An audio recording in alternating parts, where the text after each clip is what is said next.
Hey amazing people, can you believe that it is Erev Shabbat? I can't. I'm just getting all set up here. I can't believe it's Erev Shabbat. I can't believe I had the most amazing, fun time today with my, here we go, hold on. I had the most amazing, fun time with a friend and client today, cooking in her kitchen with her and discussing the amazingness of meal prep. And you have to leave a comment if you want me to see you, because I won't see it otherwise, because I'm doing this from my tablet. And it was really amazing, and we talked just so deeply. We wanted to record it live for you guys, and we just could not get the tech to work. But it was really special. It was really special because we talked honestly, really honestly, about some really big stuff that we struggle with, that we want to improve, that we want to make better. So a few things that I think are the most important things you'll ever learn on your health journey if you really embrace it as a journey. Number one, just because something is in your house doesn't mean that it's yours. And I posted by Will Smith a phenomenal video, which I love and you should watch like 1 billion times, about fault versus responsibility. And I think you need to apply that to your house and to your food, especially if you have kids and you have a spouse who isn't on a health journey with you at the moment. If there's ice cream in your house or candy in your pantry, it's not your fault. Somebody else bought it and put it there. But it's your responsibility not to eat it. It's your responsibility to model for those people who are eating it that there's another way that's equally fantastic and actually a little better, because you feel so amazing and empowered and healthy and energized and able to use other tools to deal. And that is the secret. The secret is not, I don't get in my husband's face about what he eats. My kids on Friday come home and will be having a wafer full of disgusting garbage that they got at school. And I do not get in their face about it, guys. I don't say, how are you eating that? Give that to me. Throw it in the garbage. It's garbage. I have few things that we have rules, and they understand that those are rules. No margarine. No food coloring, okay? There's no margarine in it, and there's no food coloring in it. It's just crap, but it's not poison, okay? It's crap, it's not poison, and there's a difference, okay? They know not to ask me and like to have Coke, but like they want to have juice or anything like that, like just pure liquid calories, junk, like the stuff that they call juice but isn't juice, but it has no preservatives and no colors. It's just sugar. It's just sugar, not good for them, but it's not going to kill them, okay? And I'm not giving it to them. This is stuff that other people are giving to my kids, that my kids get out in the world. But they're going to keep getting this stuff out in the world. My husband's going to keep getting that stuff from other places that are not his home, okay? How they're going to react to it, their response to that is going to be determined by my response to them. Am I judging them? Am I shaming them? Am I negotiating with them and making it a big freaking deal? Or am I living a different life? Am I living a different life, happier, stronger, succeeding? And that's attractive, and they should want to come over and maybe check out what I'm doing instead. And you have to offer an equally good alternative. So what we do is we have a rule where television time, in my opinion, is equal to eating junk food. Like for the body, for the mind, for the emotional state, it's equal. So it's okay to have a little television, it's okay to have a little junk food, but too much of either of them, really sets you up for a bad situation. So in my opinion, what works for us, again, you don't have to do it, but this is what we do, and this is what I believe, is that we can trade junk food for computer time. So again, like let's say they get a bunch of stuff at school, they can bring it home and trade it. We just dump it straight in the trash, that's the bank, and then we can transfer that into extra tablet, computer, phone, screen of some kind time. that isn't purely educational, because they get a certain amount of educational time and zero crap TV time during the week. The only way they can have crap TV time, like, My Little Pony or whatever they want to watch, is through earning it, Also, there's no problem with using food as a reward sometimes with your kids. Like, you have to use what motivates them to do what you want, right? Like, all their perm candy, we used to go through this kind of tug of war, like, where are we going to give it all away?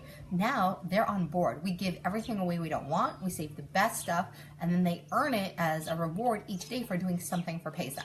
So they are asking, what can I clean? What can I clean? What can I do to help you? And they get one thing from their bag of stuff that's theirs. So I don't have to go through this thing of, it's teaching them delayed gratification in a way that's also teaching them reward, but also giving them the option to then take what they got, that they earned, that's their candy, toss in the garbage and get computer time instead. So really you're giving them lots of cycle, and then if they want, they can take an hour of computer time and say, Mom, can we have a date instead? Can we go without the other kids and go play a card game somewhere else for an hour, or just go somewhere? Because that takes a lot of organization. That's a big effort. I tried to schedule individual time, but for me to make a special time, they can transfer.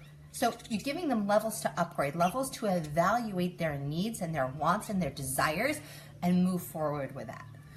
But it's hard. It's hard that there was a week and a half where there was Ben & Jerry's in my freezer, which I love, and I did not eat it on 80-day obsession. The only reason that happened is because I'm eating 2,300 calories. This week, according to the program, I had to recalculate and go down for 1 week to see if I still needed to be up high. And I do. I'm hungry every 2 hours, and it blows my mind. And I was really I'm not that. I'm fighting with myself. I'm not that hungry. I'm not hungry after I eat, and I can eat every 2 hours instead of every 3 hours. So really, I'm okay. I should stay here. And my coach said to me, why are you fighting this? You get to eat more food. It means your body's working well. It means all the hard work you've been putting in for months and months and months is paying off. Why are you fighting this?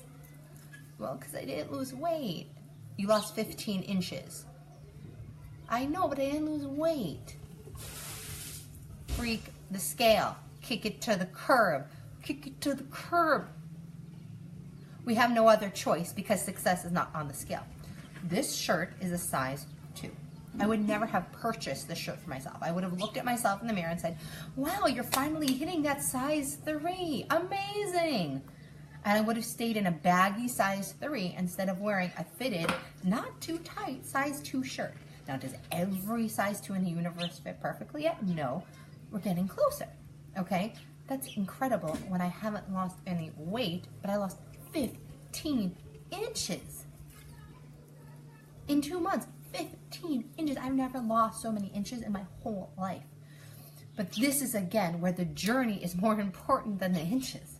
Because if I wasn't changing my mindset throughout this program, throughout this journey, throughout any stage, whether it's this program or a different program, whatever it was, okay, this journey that we call living a healthy life and healing from a billion years of being a fat kid and dieting and up and down with all the pregnancies and the babies and a society that tells me that my dress size in some way impacts my worthiness as a human being or as a coach, that that I have an image of what my body would look like at this size, and it doesn't meet my expectations, and I'm being honest. It doesn't meet my expectations, even though in every single way I've blown my own mind of what I'm capable of.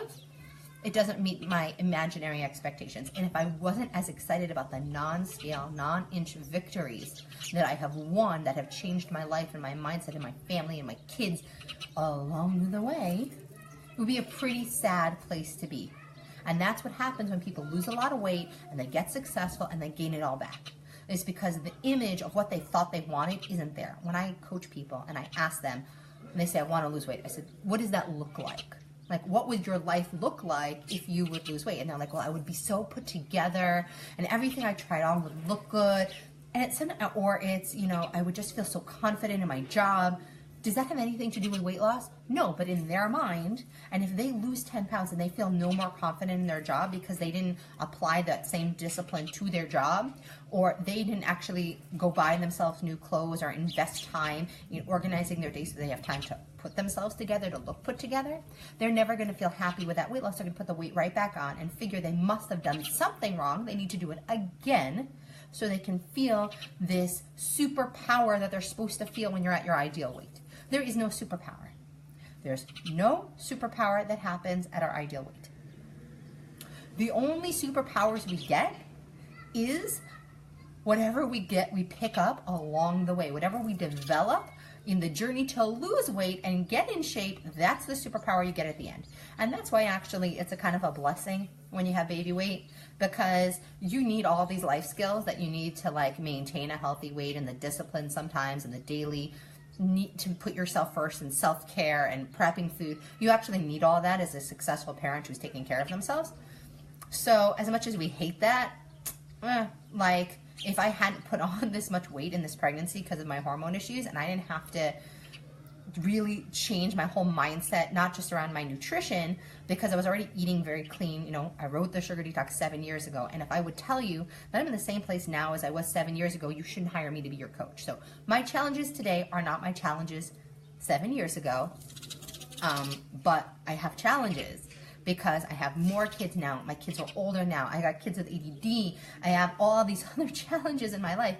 And if I didn't have to get fit the way I got fit this time, if I didn't have to go through the journey and the challenges and the non-scale victories, I would not be doing as well in my life as I'm doing right now. And of course, things are not perfect, but I would not be surfing the waves of chaos. I would be drowning under them. I would be dead on the bottom of the ocean of the chaos, which is my life, instead of surfing those waves, okay? And that's all we can ask for, is to surf the waves of the chaos, which is this world and which is life. So discipline, self-love, self-care, supportive environment, accountability, someone taking you through the steps and realizing that that's your journey. And someone else's Ben & Jerry's isn't on your journey. And your kids' candy isn't on your journey. It's on their journey.